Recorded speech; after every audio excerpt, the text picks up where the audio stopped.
تگڑا اور مضبوط جوان پتہ کون ہوتا ہے؟ جس کی نظریں پوری طرح اس کے کنٹرول میں ہوں۔ یہ علامت جوانی ہے۔ جس آدمی کا پوری طرح، دو لوگ دنیا میں کبھی کوئی کارنامہ سر انجام نہیں دے سکتے، ایک جو حرام کھاتا ہو، ایک جس کی نظر ناپاک ہو۔ محمد بن قاسم جب یہاں آئے تھے نا تو ایک دن بڑے پریشان تھے، تو ایک بزرگ کہنے لگے آپ کیوں پریشان ہیں؟ کہنے لگے راجہ دہر سے مقابلہ ہے اور ہماری فوج تو سندھ کے رستے بھی نہیں جانتی، زبان بھی نہیں جانتی، لڑیں گے کیسے؟ 2-4 دن کے بعد ان بزرگوں کی دوبارہ محمد بن قاسم سے ملاقات ہوئی تو بڑے خوش تھے۔ کہا اب آپ کیوں خوش ہیں؟ کہنے لگے وہ میرا مقابلہ نہیں کر سکتا، میں نے تحقیق کر لی ہے۔ کہا کیوں؟ کہنے لگے نظر کا گندہ ہے، اور جو نظر کے گندے ہوتے ہیں وہ میدانوں میں ٹھہرا نہیں کرتے۔ میدان کے لیے نکلنے کے لیے پاک جوانی کی ضرورت ہوتی، تطہیر مزاج ہونا ضروری ہوتا ہے، پاکیزہ افکار اور سچی اور سچی ستھری سوچوں کا ہونا ضروری ہوتا ہے۔ اس لیے فرمایا کہ میرا مقابلہ نہیں کر سکتا۔ حضرت عبداللہ ابن حذافہ کمرے میں تھے تو وزیر کی بیٹی اندر سجی سنوری پہنچ گئی۔ جیسے ہی آپ نے اس کفر کی چال کو دیکھا تو تیمم کر کے نفل شروع کیے۔ وہ ساری رات بیٹھی رہی، رب کا بندہ ساری رات عبادت کرتا رہا۔ عبادت بڑا سہارا ہے، مصلی بڑا سہارا ہے اللہ کے بندوں۔ صبح دروازہ کھولا، وزیر نے اپنی بچی سے پوچھنا چاہتا تھا رزلٹ کیا نکلا، تو وہ کہنے لگی پیچھے ہٹ جا، اب تیرا میرا تعلق کوئی نہیں، میں نے نبی پاک کا کلمہ پڑھ لیا۔ اس نے کہا میں نے بھی زمانہ دیکھا ہے، پر یہ کیا لوگ ہیں، کستوری کے بنے ہوئے، سندل سے دھلے ہوئے، کہ میں ساری رات کمرے میں رہی اور 100 اور 1000 آدمی جس جوان کا مقابلہ نہ کر سکے، اتنا طاقتور جوان کمرے میں رہا اور اس نے نظر اٹھا کے نہ دیکھا۔ او کچا رنگ للاری والا جڑا چڑھدا تے لیندا رہندا ہے، اے عشق تیرے دا رنگ محمد چڑھیا پھر نہیں لیندا۔ میں نے کہا ایک دفعہ نظر اٹھا کے نہیں دیکھا، کمال ہو گئی۔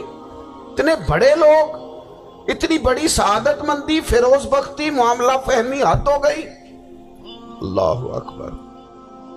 دوستو، بادشاہ جب پوری طرح ہار گیا نا، اس نے کہا مار دو۔ تیل گرم کیا ایک کڑاہی میں، اور جب آپ کو اس میں ڈالنے لگے تو آپ کی آنکھوں میں آنسو آ گئے۔ بادشاہ کا خیال ہوا شاید نرم ہو گئے ہیں، کہنے لگا روئے کیوں؟ فرمانے لگے سوچتا ہوں جان ہی ایک ہے، کتنا مزہ ہے اس کی راہ میں جان دینے کا، کتنی لذت ہے اس کے نام پر مرنے میں، کتنا لطف ہے۔ جے تو چڑھیا اتے دار بھی نہیں، تے جے تو وکیا عشق بازار بھی نہیں، تے ایڈا سستا سودا پیار بھی نہیں، تے ایڈا سستا لبدا یار بھی نہیں۔ کئی جنگل گانے پیندے نی، کئی دوزخ لنگنے پیندے نی، جے وہ اس ملوں بھی مل جاوے، ایدوں سستا ہور بپار بھی نہیں۔ تے کچھ سمجھ نہ آوے لوکاں نوں وہ کادے نال شہید کرے، ڈٹھی یار دے ہاتھ تلوار بھی نہیں، پر او دا خالی جاندہ وار بھی نہیں۔ کہنے لگے ایک جان ہے نا، تو دل کرتا ہے ہزاروں ہوتی تو ایک ایک کر کے محبوب کے نام پہ قربان کرتا، جب میرے پاس ہے ہی ایک، کروں کیا؟ حضرت عبداللہ ابن حذافہ رضی اللہ تعالیٰ عنہ جب روئے اور بادشاہ نے یہ بات سنی تو بادشاہ اٹھ کے کھڑا ہو گیا، سارے وزیروں مشیروں کو کہنے لگا تم نے کہا تھا نا بندہ ضائع کرنے والا نہیں، یہ بھی ضائع کرنے والا نہیں۔ کہنے لگا میرا ماتھا چومو، تم جیسے لوگوں کو قتل نہیں کرنا چاہیے، آزاد کرنا چاہیے۔ عزیز، اپنی زندگی سے نا یہ بہت زیادہ ہرس، ہوس، طمع، اور یہ کسی بات کی بھی ہو، ہرس صرف پیسوں کی نہیں ہوتی، شہرت کی بھی ہوتی ہے، یہ بیماری انسان کو اقتدار کی بھی ہوتی ہے، تعریف کی بھی بیماری ہوتی ہے، یہ سارے نقص ہوتے ہیں لوگوں کو، اور معاذ اللہ بعض جبوں کبوں کے اندر بھی ہوتے ہیں، وہاں بھی پنپتے۔ اپنی زندگی جب تک اس سادگی میں نہیں لاؤ گے جو رسول پاک نے عطا فرمائی، جب لوگ آسانیوں میں پوری طرح الجھ گئے تو پھر وہ دور ہوئے اور کفر چڑھ گیا۔ دوسری بات، اللہ کے محبوب صلی اللہ تعالی علیہ وسلم کی محبت ہم سے تقاضا کرتی ہے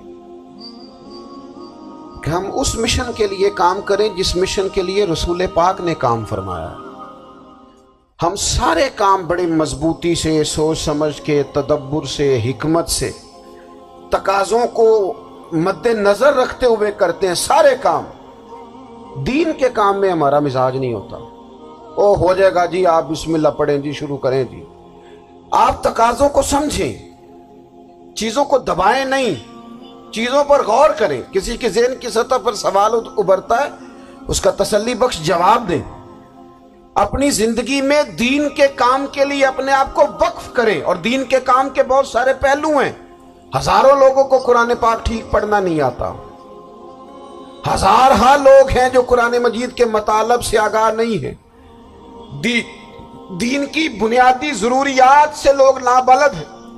میں آپ کو کس طرح یہ بات سمجھاؤں کہ ہزاروں کی تعداد میں طلاقیں اس لیے ہوتی ہیں کہ مردوں کو طلاق کے مسئلے نہیں آتے، انہیں پتہ نہیں ہے کہ مجھے حقوق زوجین کے معاملے میں کیسے چلنا ہے۔ ڈھیر سارے گھروں میں تباہی اس لیے ہے کہ تربیت اولاد کا دینی منہج ہمیں نہیں پتا۔ اپنا حصہ ملائیں دین کے کام میں۔ ایک آدمی کو اگر تو نمازی کرنے میں کامیاب ہو گیا، تیری زندگی بدل گئی۔ وہ دین بیزار لوگ جو ہمارے بیچ بیٹھ کے ہماری نوجوان نسل کو پگڑی اور داڑھی کا نام لے کے بنیادی طور پر دین سے دور کرتے ہیں، ایسے نوجوانوں کو دین کا پیغام محبت دے کر دین کے قریب کرنا ہماری ڈیوٹیوں کا حصہ ہے۔ ہمیں ذمہ داری کا احساس کرنا پڑے گا، ہمیں یہ خاص قدم اٹھانا پڑے گا، توجہ دینی پڑے گی۔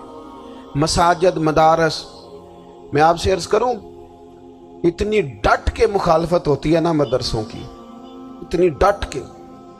میں ادارہ چلاتا ہوں، اس کے چلانے میں جو مشکلات ہیں وہ تو ہم بتا نہیں سکتے آپ کو، اس لیے کہ میری قوم، میرا اس قوم سے تعلق ہے جو نعت خواں امیر کرنا چاہتی ہے، مدرسے نہیں۔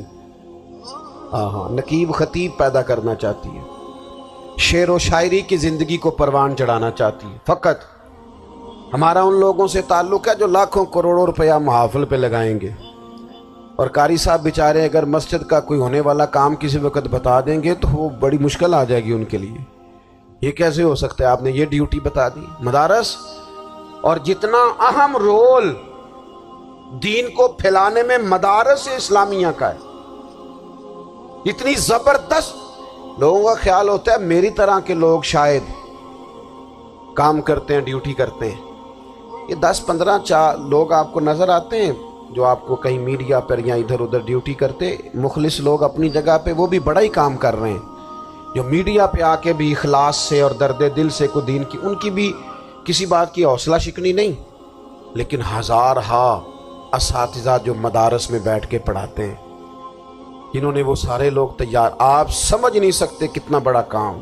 حفظ کا استاد جو ہوتا ہے نا، اس کی ڈیوٹی 24 گھنٹے ہوتی ہے، فجر سے پہلے، اور اس نے بچوں کو اٹھانا۔ تنخواہ تو ہم انہیں دینا نہیں نہ چاہتے جی، تنخواہ نہیں دی انہوں نے، ہمیں مولوی امیر نہ ہو جانا۔